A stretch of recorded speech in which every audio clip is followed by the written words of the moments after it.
अस्सलाम वालेकुम फ्रेंड्स, ये क्लास 10th की एनसीईआरटी बुक है। एक्सरसाइज 3.6 का सेकंड वाला आपको सॉल्व करके बताऊंगी। देखिए क्वेश्चन क्या कह रहा है।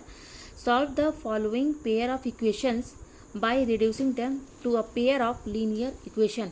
इसको सॉल्व करना है। क्या बोला? Pair of equations. ये हमारे इक्वेशंस है। ये पेयर क्यों बोला गया? क्योंकि दो हैं इसलिए इसको पेयर ऑफ इक्वेशन बोला गया है। इसको कह रहा है कि इसको हमें रिड्यूस करके किस में चेंज करना है? पेयर ऑफ लीनियर इक्वेशन में। मतलब कि यह भी एक सिंपल ये एक इक्वेशन है, लीनियर इक्वेशन नहीं है। इसको पहले आपको लीनियर इक्वेशन के फॉर्मेट में चेंज करना है, फॉर्मेट में लाना है, लीनियर इक्वेशन के फॉर्मेट में लाना है। तो जब ये पहले हमारा एक इक्वेशन है, इसको आप लीनियर इक्वेशन के फॉर्मेट में जब बदल देंगे तो उसके बाद आप एलिमिनेशन मेथड यूज़ कीजिए चाहे सब्स्टिट्यूशन मेथड यूज़ कीजिए। तो देखिए इसको कैसे सॉल्व करना है। तो देखिए हमारा क्वेश्चन ये है, और आप जानते हैं कि जो लीनियर इक्वेशन होता है हमारा वो किस फॉर्मेट में रहता है? A X plus B Y equal to C. ठीक है। तो यहाँ पर देखिए लीनियर इक्वेशन में क्या होता है कि जो एक्स और वाई रहता है ना, वो अंडर रूट में नहीं रहता और ना ही उसका पावर माइनस में रहता है। ठीक है। तो यहाँ पर देखिए, यहाँ पर अंडर रूट में है तो इसका मतलब ये तो लीनियर इक्वेशन तो हुआ ही नहीं। तो इसमें हम क्या करेंगे, इसका क्या तरीका है, आप ये जो 2/√x है इसको आप 2 इंटू 1/√x लिख सकते हैं। दोनों तो बराबर ही है ना, सेम ही है। 2 को 1 से इंटू कीजिए तो ये 2 हो जाएगा, और √2 सॉरी ये x है, सॉरी मैं फिर से बताती हूँ आपको। ये 2/√x जो है इसको आप ऐसे लिख सकते हैं, 2 इंटू 1/√x। ठीक है। ये दोनों बराबर है। कैसे? 2 को 1 से मल्टीप्लाई कीजिए तो 2, और डिनोमिनेटर में क्या है? √x। तो मैंने जस्ट 2/√x को ऐसे लिख दिया। ठीक है। तो ये 2/√x है, इसको मैं कैसे लिख देती हूँ? इसको मैं लिख सकती हूँ इस तरीके से, 1/√x। ठीक है। प्लस 3/√y, इसको भी सिमिलरली इसी तरह से लिख देते हैं। तो इसको हम लिखते हैं 3 इंटू 1/√y लिख दिया इक्वल टू 2। ठीक है, ये मैंने लिख दिया। उसी तरह से इस इक्वेशन को भी वैसे ही लिख देते हैं। ये 4/√x है ना, तो इसको मैं लिख देती हूँ 4 इंटू 1/√x माइनस, और ये इसको लिख देंगे 9 इंटू 1/√y इक्वल टू -1। ठीक है। तो अब यहाँ देखिए ये मैंने ये अभी एक इक्वेशन है, इसको आप लीनियर इक्वेशन मत बोलिएगा क्योंकि ये इस फॉर्मेट में नहीं है, ये एक इक्वेशन है सिंपल। ठीक है। तो आप इन दोनों इक्वेशन में देखिए कि दोनों इक्वेशन में पहला वाला टर्म जो है, इस इक्वेशन में पहला टर्म जो है एक्स का ये है, और इस वाले में ये है, यानी कि दोनों लीनियर इक्वेशन में ये कॉमन है। ठीक है। और देखिए इसमें भी देखिए y वाला टर्म देखिए, तो ये है 1/√y, और इसमें भी वही है 1/√y, सेम है। तो हम लेट मान लेते हैं, लेट इसको मान लेते हैं u। ठीक है। और v किसको मान लेते हैं? √y को। ठीक है। u को मैंने मान लिया 1/√x को, 1/√x, और v को मान लिया 1/√y। तो जस्ट आप यहाँ पर इसको, ये क्या हो जाएगा तब जब मैंने लेट मान लिया, तो ये हो जाएगा 2 इंटू, इस पूरे टर्म को मैंने क्या माना है? u, तो आप यहाँ u लिख दीजिए। ठीक है। फिर ये प्लस 3 इंटू इस 1/√y को मैंने क्या माना है? v माना है, तो v लिख दीजिए इक्वल टू 2 लिख दीजिए। ठीक है। तो 2 इंटू यू क्या हो जाएगा हमारा? 2u प्लस 3 इंटू वी क्या हो जाएगा? 3v equal to 2। तो मैंने इस पहले वाले इक्वेशन को u और v के टर्म्स में लिखा तो मेरा ये टर्म आया, ये इक्वेशन आया। तो अब ये हमारा एक लीनियर इक्वेशन बना है। लीनियर इक्वेशन देखिए फॉर्मेट देखिए कि लीनियर इक्वेशन क्या होता है? A X plus B Y equal to C, यही होता है। तो देखिए इस फॉर्मेट में है कि नहीं? यहाँ एक्स वाई आपका कुछ भी हो सकता है वेरिएबल, तो यहाँ यू और वी है, लेकिन देखिए फॉर्मेट तो सेम वही है। तो ये हमारा अब ये इक्वेशन ना होकर के हमारा लीनियर इक्वेशन बन गया। उसी तरह से आप इस वाले को भी सॉल्व कीजिए। यहाँ लिखिए 4 इंटू 1/√x को मैंने क्या माना? u, तो यहाँ पे जस्ट u लिख दीजिए आप, माइनस 9 इंटू 1/√y को मैंने क्या माना? v, तो आप यहाँ v लिख दीजिए इक्वल टू -1। ठीक है। तो ये क्या हो जाएगा? 4 इंटू यू क्या हो जाएगा हमारा? 4u माइनस 9 इंटू वी क्या हो जाएगा? 9v equal to -1। तो यहाँ पर भी देखिए मैंने जो सेकंड इक्वेशन है, सेकंड इक्वेशन ये वाली, इस यही है ना सेकंड इक्वेशन, इसको देखिए इस तरह से लिख दिया। तो इस सेकंड ये एक इक्वेशन थी। अब जब मैंने u और v माना तो देखिए ये जो इक्वेशन है अब ये लीनियर इक्वेशन बन गई है। कैसे देखिए, इसका भी फॉर्मेट बिल्कुल सेम इसी तरह से है। मैंने आपको बता दिया है कि x y वेरिएबल है, यहाँ पर वेरिएबल हमारा u भी है, कुछ भी हो सकता है वेरिएबल में, जरूरी नहीं कि यहाँ x और y ही हो, यहाँ पर u भी हो सकता है, r और s भी हो सकता है, कुछ भी हो सकता है। तो ये बिल्कुल इसी लीनियर इक्वेशन के फॉर्मेट में हो गया। और रहा ये प्लस, तो यहाँ पर जो a और b क्या है, रियल नंबर है।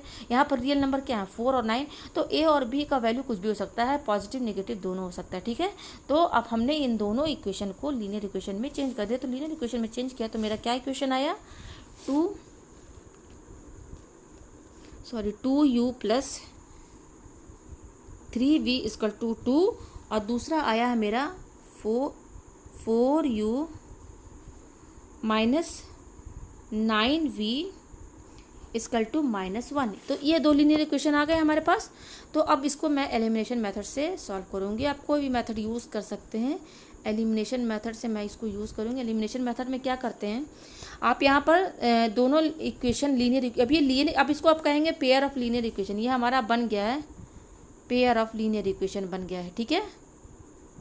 ये अब हमारा पेयर ऑफ लीनियर इक्वेशन कहा जाएगा, ठीक है। इसको अब एलिमिनेशन मेथड यूज़ करना है। एलिमिनेशन मेथड में देखिए मैं यहाँ पे दोनों इक्वेशन में आप u वाला टर्म देखिए, ये 2u है और ये 4u है, ठीक है। तो यहाँ पर देखिए u, इसका u का कोफिशिएंट क्या है, जो नंबर मल्टीप्लाई है क्या है, 2 है, और यहाँ पर u का क्या कोफिशिएंट है, 4 है। मतलब आप सिर्फ आप कोफिशिएंट पे ध्यान दीजिए। आप दोनों वेरिएबल कौन सा ले रहे हैं, u वाली टर्म, और इनका आप जो नंबर जो है ना कोफिशिएंट उस पर ध्यान दीजिए। ये 2 है, ये 4 है, तो इसको बराबर करना है। तो अगर हम इस 2 में 2 इंटू कर दें तो 2 2 क्या हो जाएगा, 4u। तो बिल्कुल सेम नीचे वाले के बराबर हो जाएगा ना, 4u के बराबर हो जाएगा ना। तो मैंने क्या इंटू किया, 2 इंटू किया। तो 2 केवल इसी में इंटू नहीं होगा, इस पूरे इक्वेशन में इंटू होगा। तो मैं इसको इक्वेशन मान लेती हूँ a और इसको इक्वेशन मान लेती हूँ b, ठीक है। तो मैं यहाँ पे लिखती हूँ मल्टीप्लाई इक्वेशन a बाई 2। मुझे सेकंड वाला इक्वेशन मल्टीप्लाई करने की जरूरत नहीं है, मैं सिर्फ इक्वेशन ए को मल्टीप्लाई करूँगी, मल्टीप्लाई बाई 2। तो 2 से मल्टीप्लाई करने का मतलब है पूरे इक्वेशन में आपका मल्टीप्लाई होगा। तो ये 2 को तीनों से मल्टीप्लाई कीजिए, 2 2 जा 4u प्लस 2 3 जा 6v इक्वल टू 2 2 जा 4, ठीक है। हमारा ये आ गया। तो मैंने फर्स्ट वाले इक्वेशन को 2 से मल्टीप्लाई किया तो ये आया, और दूसरी इक्वेशन मेरी क्या है, b, उसको आप यहाँ पे लिख दीजिए इसके नीचे -1। अब यहाँ पर आप देखिए इन दोनों इक्वेशन में ये टर्म बराबर हो गई ना, सेम हो गई ना। अब इसको इक्वेशन में मान लेती हूँ c, इसको मैं d मान लेती हूँ। अब देखिए दोनों बराबर हो गया। अब हम जब सब्ट्रैक्ट करेंगे तो u वाला वेरिएबल कैंसिल हो जाएगा, तो हमें इजीली v की वैल्यू मिल जाएगी। तो मैं यहाँ पे लिखती हूँ subtract equation c and d, ठीक है। तो दोनों इक्वेशन को आप साथ में लिख लीजिए। हमें सब्ट्रैक्ट करना है, तो सब्ट्रैक्ट करने से पहले आप इसका साइन लिख दीजिए। इसका साइन क्या है, प्लस है, ठीक है। ये तो माइनस है, ये प्लस है। सब्ट्रैक्ट जब करेंगे तो सिर्फ नीचे वाले की साइन चेंज रहेगी। सब्ट्रैक्ट करने के बाद ये प्लस माइनस हो जाएगा, ये माइनस प्लस, और ये माइनस प्लस हो जाएगा। तो अब इनका साइन ये माना जाएगा। 9v का साइन अब प्लस है, ना कि माइनस। 1 का साइन प्लस है, जो साइन चेंज हुआ है वही नीचे वाले जितने भी टर्म्स है उसके वही साइन माने जाएंगे। तो ये प्लस है और ये माइनस, तो कैंसिल होकर 0 हो गया। ये प्लस 6v है और ये प्लस 9v, तो प्लस प्लस प्लस, तो 9 और 6 15, और ये v, ठीक है, इक्वल टू ये प्लस 4 है और इसका साइन क्या है, प्लस, तो प्लस प्लस सिंपल प्लस कर दीजिए। 4 + 1 5। तो v की वैल्यू हमें केवल चाहिए, तो v की वैल्यू हमें केवल चाहिए। तो ये 15 क्या होगा, इक्वल टू के मल्टीप्लाई में है, तो ये मल्टीप्लाई इक्वल टू किधर जाएगा, तो डिवाइड में हो जाएगा, ठीक है। तो यहाँ से हमारी v की वैल्यू क्या आई, 1/3 आया, ठीक है। अब उसी तरह से हमें, क्योंकि हमारी लीनियर इक्वेशन u और v के टर्म्स में है, तो हमारी v की वैल्यू आ गई, तो हमें u की वैल्यू भी निकालनी है। तो ये v की वैल्यू आ गई, इस v की वैल्यू को मैं इक्वेशन a में पुट कर देती हूँ, ठीक है। तो put the value of v in equation a। देखिए इक्वेशन a मेरी यहाँ पे मैंने लिख दिया। इक्वेशन a क्या है मेरी, इक्वेशन a है मेरी 2u plus 3v equal to 2। देखिए 2u plus 3v equal to 2। v की वैल्यू क्या है, 1/3 है। ये तो पहले ये 2u प्लस 3 और v के बीच में मल्टीप्लिकेशन क्या है, 3 इंटू वी, 3 इंटू वी लिखा हुआ, 3 इंटू वी की वैल्यू क्या है, 1/3 यहाँ लिख दीजिए इक्वल टू 2। तो 2u प्लस, ये देखिए ये 3 3 कैंसिल, तो बचा क्या 1, ये 3 1 जा 3, 1 1 आ गया, तो ये 1 आया इक्वल टू 2, ठीक है। तो ये क्या आया हमारा 2u+1 इक्वल टू 2 आया। तो हमें केवल 2u की वैल्यू चाहिए, तो आप ये वाले टर्म यहीं पे रखिए, ये +1 इधर लेकर जाएंगे तो ये साइन चेंज हो जाएगी -1, तो ये 1 आ गया। तो 2u इक्वल टू 1 आया। तो u की वैल्यू केवल हमें चाहिए, तो ये मल्टीप्लाई में है 2, तो ये इधर चला जाएगा डिवाइड में। तो मेरे पास देखिए u की वैल्यू आई 1/2 और v की वैल्यू आई है 1/3। तो हमारा ये लीनियर इक्वेशन है, इसमें u और v की वैल्यू मेरी यहाँ पर आ गई है। लेकिन जो मेन इक्वेशन जो हमारी थी, जो इसमें x और y की वैल्यू हमें लानी है, ठीक है। तो मैंने u क्या माना था, लेट करके, लेट देखिए यहाँ ये मैंने माना था ना u मेरा क्या था, u मैंने क्या माना था, u इक्वल टू 1/√x और v क्या माना था मैंने 1/√y, ठीक है। तो देखिए u की वैल्यू कितनी है मेरी 1/2, यहाँ पर रख दीजिए इक्वल टू ये 1/√x। फिर यहाँ पर भी लिख दीजिए v की वैल्यू कितनी आई 1/3 इक्वल टू 1/√y, ये आया हमारा वैल्यू, ठीक है। तो जब अब ये देखिए इक्वल टू में तो क्रॉस मल्टीप्लिकेशन करेंगे आप, तो ये इससे मल्टीप्लाई होगा, √x 1 से मल्टीप्लाई होगा, तो ये इतना ही होगा, इक्वल टू 2 को 1 से मल्टीप्लाई करेंगे तो 2 आएगा। वैसे ही यहाँ पर भी क्रॉस मल्टीप्लिकेशन करेंगे तो ये वाली टर्म इससे मल्टीप्लाई होगी, यानी कि √y × 1 √y इक्वल टू 3 और को 1 से मल्टीप्लाई करेंगे तो 3 × 1 3 आए। तो ये तो रूट में है ना, तो हमें क्या चाहिए कि x की वैल्यू चाहिए, x और y की, लेकिन ये रूट है, रूट हटाना है।